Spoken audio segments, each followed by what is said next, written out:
What's up, bro? What's your ethnicity? You got a question or something? I see you looking at the signs. What's your ethnicity? What's your ethnicity? No, what's your ethnicity like? You Mexican on your dad's side? On your dad's side? Complete on both sides? Like indigenous? Okay. Well, why make you be an atheist? Why don't you believe in God?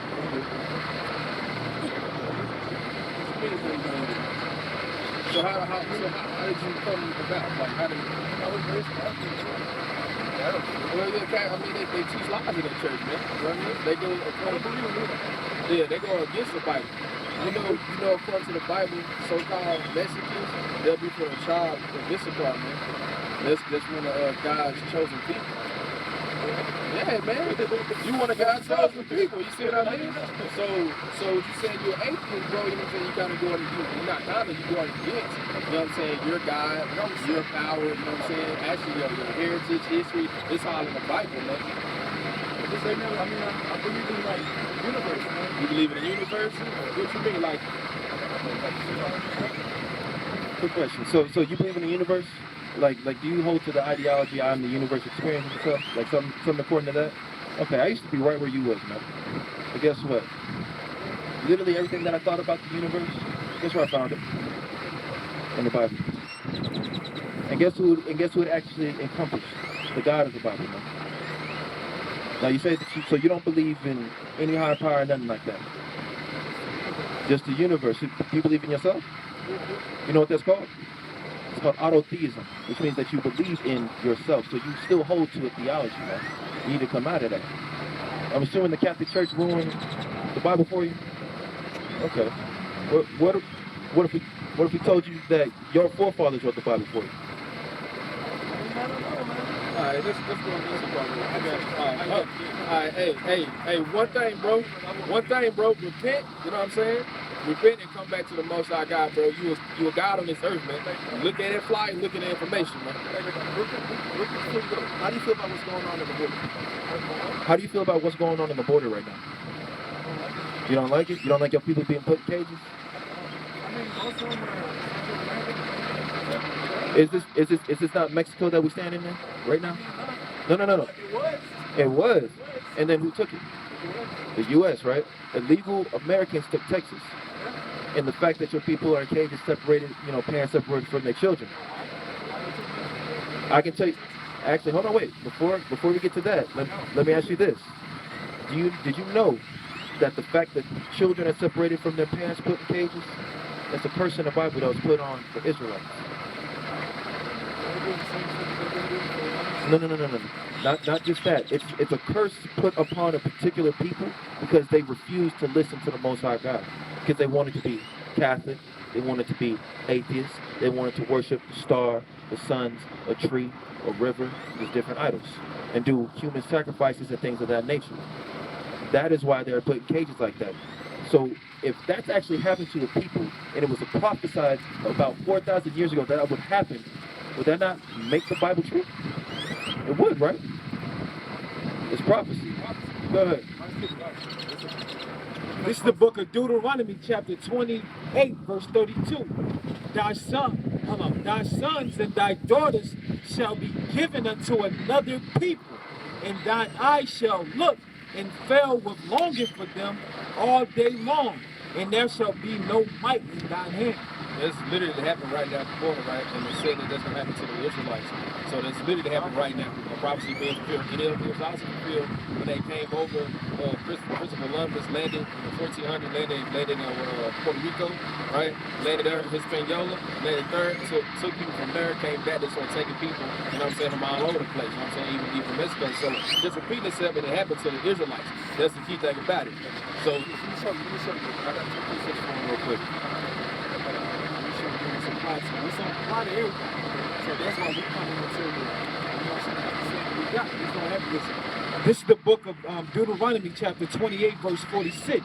And this talk about the curses that was gonna happen. And they shall be upon thee for a sign and for a wonder, and upon thy seed forever.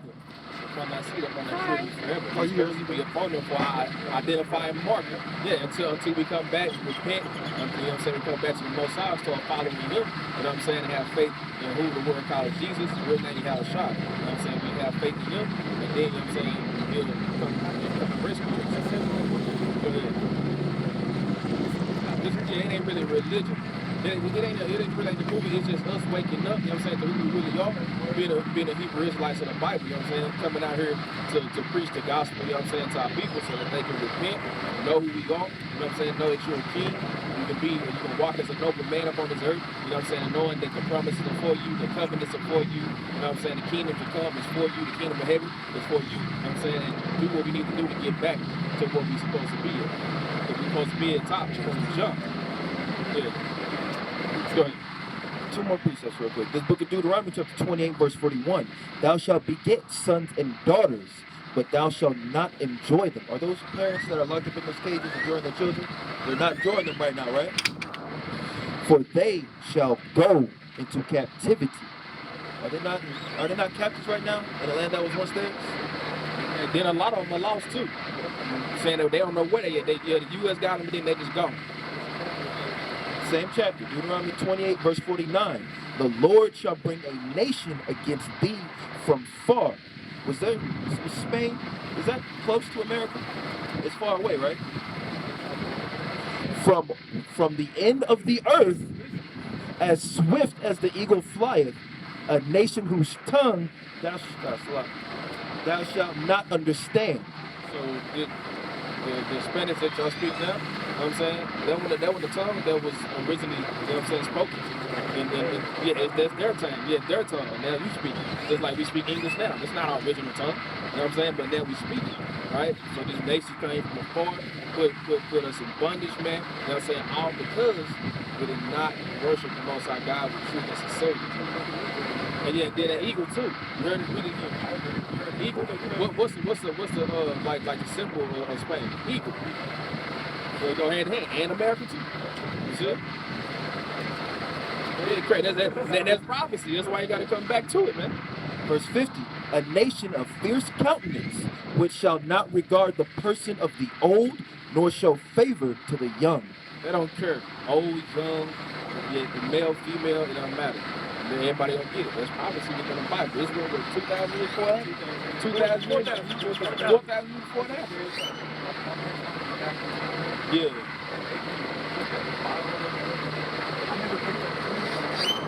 Yeah. In Acts?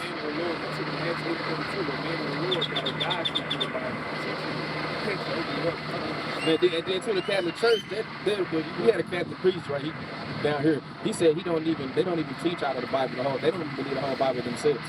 You see what I mean? So they not gonna go through prophecies like that or Deuteronomy, and they not gonna relate it to, well, who was this talking about today? That's not what they gonna do. They gonna try to teach something. Yeah, don't let that guy. He's a demon. He come by all the time. Yeah, I got a job. I make more than you, but that's a demon, right? See, he come by all the time. Yeah, that's a demon. Yeah, get that in the morning. But yeah, the Catholic, they not set up to teach you. They set up, you know what I'm saying, to teach things that's gonna. Yeah, they're teach BS. What, Issachar? All right, go ahead. You want?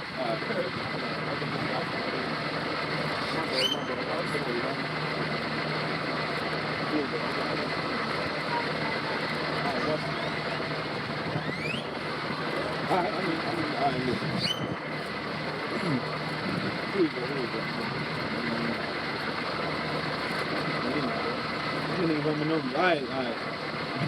Hold on. These Roman numerals crazy. Alright, here you go. Alright, look.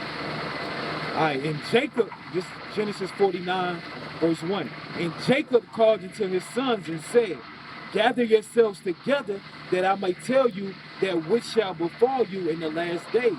He gathered his sons together, he's going to tell them what's going to happen to them in the last days, right? We're going to tell you what the tribe of Issachar, doing so-called Mexican. We're going to show you what the tribe of Issachar was going to be doing. All right, in the last days, watch this. Tell me who this is. Issachar, verse 14.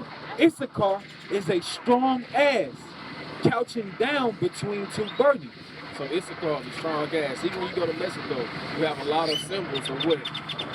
That donkey, right? This is one of the symbols of Mexico. They got a donkey, right? You got sombreros on everything, symbolizing them being hard workers. And actually the meaning of Issachar is he is hired. He is for hire, man. That's what that goes into. So Issachar is known for being a strong worker, a good provider, man. You know what I'm saying? So who would that be? Right? When they tuck out this crowd and try to get y'all out, but who they always look for to do the job. They want the job done right. Crouching between two burdens. That's north. Where Mexico is located at. Yeah, and then what's under it? Exactly, that's the two burdens. Between two burdens, North and South America. It's crazy. When I seen this, I'm like, what? Come on, watch this. Yeah, okay, some more. And he saw that rest was good, and that the land it was pleasant, and bowed his shoulder to bear, and became a servant unto tribute. Servant unto tribute, that's talking about him going to work, right? That's talking about like, what's the analogy you use when you see him at Home Depot, right? Going out to be waiting. Yeah, they waiting as a servant unto tribute, right? And then when he said that he saw that the rest was good, that's going to when they stopped and Mexico Siesta. City.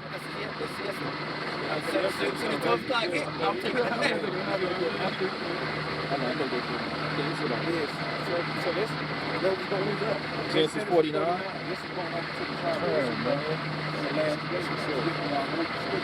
So y'all don't even know that. That's just in y'all spirit. That's how we know the Bible real. How did it go match y'all too? You know, Aztecs is good at the style. That's in the Bible too. One more, then you can go. Yeah, first so it's correct. If you there, Second Chronicles. Second Chronicles 1. If you get this before me, I'm there. 4 to 32.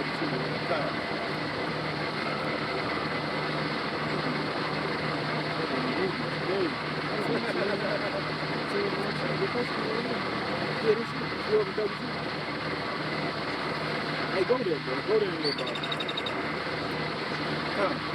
First Chronicles. First Chronicles chapter 12 and verse 32. And of the children of Issachar, which were men that had understanding of the time. So just like the Aztec had understanding of the times, right? That's Issachar. To know what Israel ought to do, the heads of them were 200, and all their brethren were at their commandment. So Issachar had already been knowing how to, you know what I'm saying, had been good with the stars until the times, but that's how we Israelites told our time, you know what I'm saying, by the moon, stars, sun, etc., right? And also the word Aztec, that's actually a Hebrew word, you know what I'm saying, that actually means the assembly of time. So they know, yeah, mean assembly of time in Hebrew, so it's everything just correlates, man. Yeah, bro. Another quick point. You know about Quetzalcoatl? All right. How is he depicted? A fiery serpent, right? There's also a depiction of him as a man, right? So as him as a depiction of a man, you know how he's pictured? No. He's a brown man tied up on some wooden straits, right? Being pierced in his side. Who's that? Who was tied up against on a wooden post and got pierced in his side? Jesus Christos? Hey, Jesus Christos no blanco, it's blanco.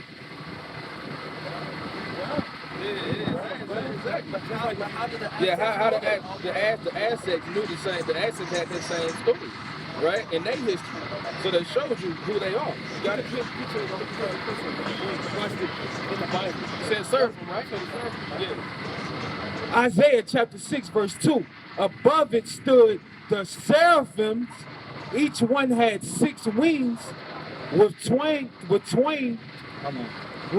cover his face, and with twain cover his feet, and with twain he did fly. And he, hold on, basically, You got it.